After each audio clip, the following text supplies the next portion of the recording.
Yo, what's up guys? It's your boy Christian, and on today's episode I'm going to be giving you a summary on the book Rich Dad, Poor Dad. Without further ado, play the intro.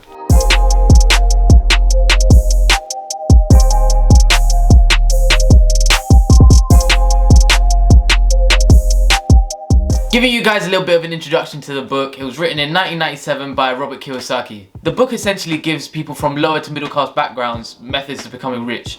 And it's just a way of thinking and to change your whole financial journey rather than going by yourself and, you know, making a load of mistakes on the way and investing in things that you believe that are good things to invest in. This book kind of teaches you the difference between things that you should invest in and shouldn't invest in. So I'm just going to go straight into it and give you guys the 3 lessons that I learned during the time. So the first lesson that I took from the book was understanding and wrapping my head around the difference between an asset and a liability. Some of you lot that haven't studied business or have no business background, this is kind of like the bread and butter of business. So understanding an asset is something that puts money into your pocket and a liability is something that takes money out of your pocket. An example of an asset would be a stock or a bond.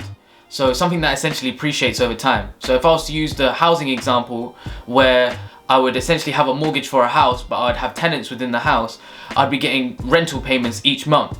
So if the mortgage was £1,000 a month and I was getting 1,500, that would be 500 profit. So that's money going into my pocket rather than money being taken out. So if I was to live in that house, it's just 1,000 going away each month, which is a bit detrimental. Same thing with cars. A lot of people invest in cars and finance cars, and you're looking at it and thinking, like, bro, like, you're gonna lose money on that. Like, no matter how long you have the car for, it's only gonna go down in value.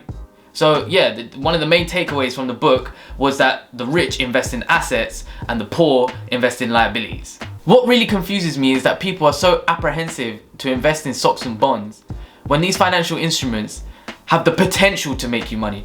Whereas like something like a car that you're gonna buy for say £15,000 is only gonna lose you money. So I don't really understand the method of thinking there, but the book kind of opened my eyes in actually seeing that for myself.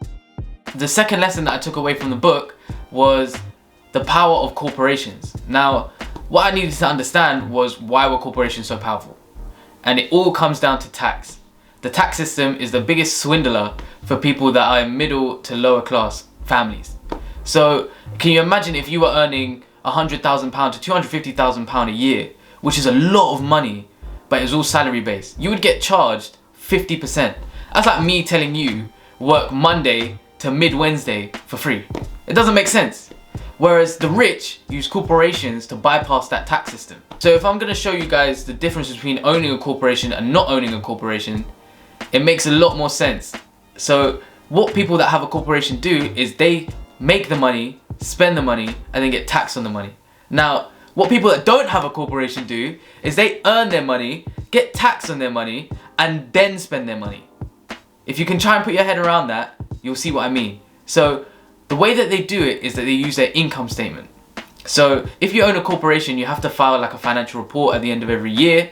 What rich people do is they put all their large expenses under their expenses column within their income statement. So if you think about it, when you have, say for example, a big lunch or a staff lunch that is going to cost maybe £500 for a team of 10, that's 50 quid a head, which is a lot of money per person.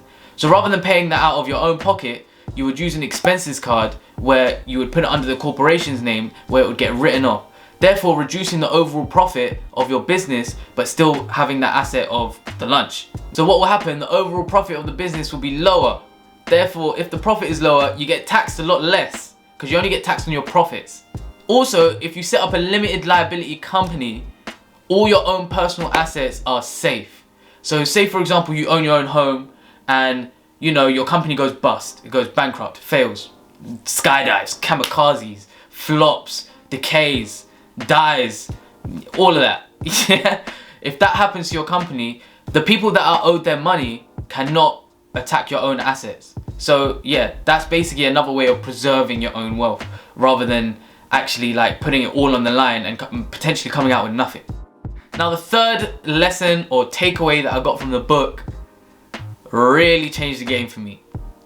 It actually gave me a bit of direction. A lot of people come out of Rich Dad Poor Dad and they say, yeah, it told me a lot, but it didn't really tell me how to do it. I'm like, did you not read it? Like, it literally talks about your mind being your greatest asset. Now, when investing in yourself, the book actually goes on to talk about these 4 facets that you should be bread and butter. So it talks about business law, which is essentially understanding the rules. So understanding the tax laws and the liability laws and ways that you can go almost duck around them or make them work within your favor. That's what smart people do. That's what enables these people to become rich. That's how the rich get richer, you know? So another one was learning how to invest. So it was putting your money somewhere where it can make even more money. That's essentially the element of investing. Another facet was understanding markets. So if you wanted to launch your own product or launch your own, business or create your own service-based business, customer-centric, everything, whatever, you've got all of that done. But if there's not a necessity for it within the market, then why are you doing it? Do you understand? I'm going to do another book review. It's called 0 to 1, and it kind of gives you the questions that you should really be asking yourself if you do want to start up your own thing. Finally, and probably the most important thing, was the idea of accounting. So the language of numbers. Obviously, if you go through a company's financial statements and you're looking to invest in that company and buy stocks and stuff like that, you need to know how to read these statements. You need to understand and kind of engage yourself into what the company is. Understanding the market will give you a little bit of an insight as to whether it's a necessity to be in that space. And then understanding the numbers will see whether it's going to be successful within that space. So that's the kind of thought process you should be going through when looking at trying to accumulate these assets. Hopefully you guys like the review on Rich Dad Poor Dad. Obviously, if you want to order a book for yourself, there's an affiliate link in the description below. So if you guys want to use my code, I don't know what the code is at the moment, but it's definitely down there. Yeah, you can order a book for yourself and maybe comment some of the things that you learned from the book. So if you guys want to like and subscribe and show some love, guys. Alright, peace out.